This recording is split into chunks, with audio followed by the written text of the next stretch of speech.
Hi guys, and this just in. We finally have the official title for the third Sony and Marvel Studios Spider-Man film. And not just the title, but the film's release date, which is surprisingly Christmas Day. This is a change from the previous movies, which have all been released around the first week in July. With this film being so far away, it's very much likely that it will keep its release date, as cinemas should hopefully be open up and running by then.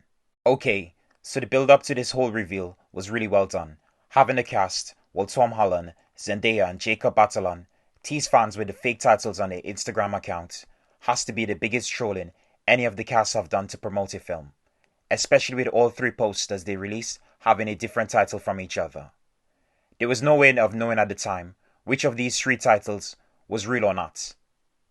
Who am I kidding? We all knew they were all too silly to be real. And they were titles that fans have been using even before they released these fake title cards. Fake titles aside, they also included some images which really didn't hint towards much other than their three characters will be working closely with each other this time around. This was to be expected since Ned, played by Jacob Batalon, and Michelle, Zendaya, are the only two characters from the returning cast other than Aunt May that has a close relationship with Peter, Tom Holland.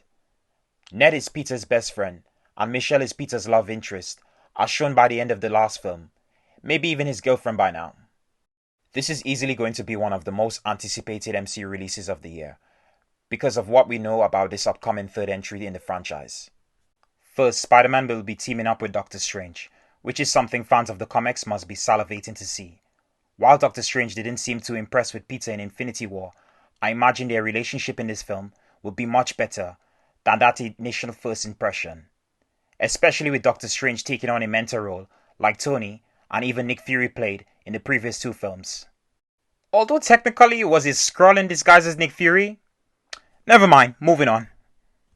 Also, with both characters having worked together to stop Thanos, where's their relationship at now? Before they were two characters whose paths would never cross each other.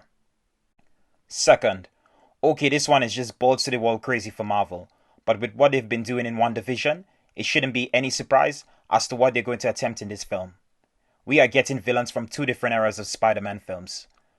First, Doc Ock, Alfred Molina, from Spider-Man 2 is returning, as well as Electro, Jamie Foxx from The Amazing Spider-Man 2. And who knows what other villains will turn up to join the fray. Nothing is off the table, now that we are delving into the multiverse. Okay, now for the third biggest reason why people are eager to see this. It ties into a three-story arc, which began with WandaVision and will continue in this film, and finally conclude in Doctor Strange and the Multiverse of Madness. That's not even including the rumors that may or may not be true. Tobey Maguire, who played Spider-Man in the original Sam Raimi trilogy, and Andrew Garfield, who played the character in the reboot that followed, are returning to star alongside current Spidey Tom Holland. That's three generations of Spider-Man together. I'm leaning towards it being likely. You can deny it all you want, Tom. Why not have a live-action Spider-Man into the Spider-Verse, especially since we're going to be exploring a multiverse? It really seems like a lot is going on in this film, but I trust that returning director John Watts, who has been with the franchise since the first movie, will manage to make this third entry stick the landing. That video they released to reveal the official title, is it just me or does it have subtle hints that connect to WandaVision? That glitch-like effect that they used reminded me so much of one they used in WandaVision, not to mention the hexagons all over the whiteboard they were using to brainstorm titles for the film. I'm sure there's more to come as we get closer and closer to this film's release date. Maybe a proper teaser, showing some actual footage from the film. I can't wait to see the setup for this upcoming movie's plot when WandaVision wraps up next week, or even a post-credits scene. Christmas really seems far away, but it is going to be worth the wait, and make for a nice present courtesy of the MCU. Anyways folks, that's all for this segment. Thank you for watching and I hope you enjoyed the show.